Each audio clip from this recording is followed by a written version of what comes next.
Who likes comics? I love comics. I even make comics. But now I'd like to show you this panel from an old Spider-Man comic. And I want you to just take a moment to read it to yourself. Feel free to pause this video for a moment. You might have read this panel to yourself a bit quickly as you read about Spider-Man complaining about the rain. However, look at the text. See how some of it is bold and different from the rest. This puts emphasis on those words and makes them seem more important. In fact, sometimes when you read it carefully, it might actually sound different in your head. Let's read it with that in mind. And speaking of our friendly neighborhood Spider-Man, I don't mind a little rain, but it's starting to come down in buckets, and that means big trouble for me. Even though this is just text, it reads and sounds more interesting when you put more emphasis on those words. Let's look at this example. And we'll see the Black Panther, who says, "I am Wakanda, and my judgment has been made." See how there is an emphasis on Wakanda and made. They are bolder than the rest of the other text. That shows even more emphasis on those important words.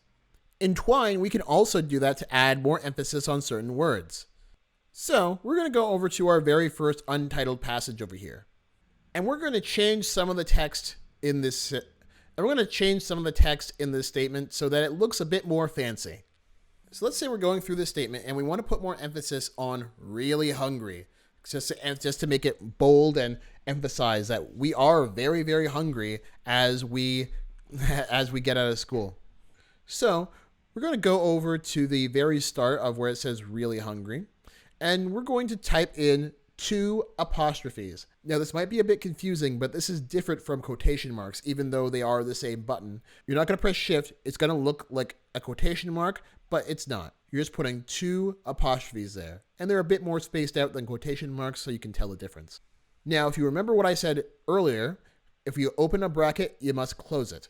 Now, this isn't a bracket, but it's very similar to how we have 2 things on one side, we have to put 2 things on the other side. So at the very end, where we don't want it to be bold anymore, we're going to, at the very end, put 2 more. And now you'll see the text might change a little bit in your editor.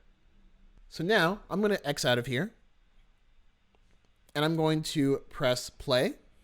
And you'll see after we press play, if we look at our text, you'll see that really hungry is in bold. So that's a way that we can make our text bold wherever we want. However, what if we want it to be another effect? You'll notice that when you write things, say on Microsoft Word, you can underline things or make them italic. We can do that too. So let's say back in our passage, we want one day to be italic for whatever reason. And we're going to go over to where it says one day. And much like the bold, we have to put 2 different symbols on each side of that statement. But instead of apostrophes this time, it's actually slashes. The same key that you would use shift question mark for. And you'll notice that now one day is now in italics. Now we have one day I just got out of school and I was really hungry. I was wondering what I should eat at the local restaurant. Let's say we want local restaurant to now be important and we want to add an effect to it. So let's think of underlining it to underline its importance.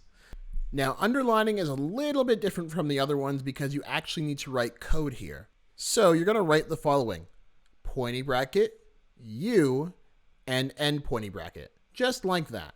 And like I said before, if you open a bracket, you must close it. And in this case, we need to put another tag just like this U in order to close it on the other end. It does have a little bit of a difference though. So you're going to put pointy bracket, slash, same slash that you use for the italics, U, and another pointy bracket to end it. The slash indicates that it is the end tag for the underline call. And as you learn more about coding, you'll see a lot of different types of codes that have a pointy bracket slash something here and then end the pointy bracket as its end tag. So now that we're done that, we're going to go and press play and see what we got. So now if you read it, you'll notice that one day is italicized, really hungry is bold as it was before, and also local restaurant has an underline. So now when you read it, it does read a little differently in your head. And the important parts of the story are now emphasized in some way. You could use this to make an even more fun experience for people reading your story, and alter the text so that it looks more interesting.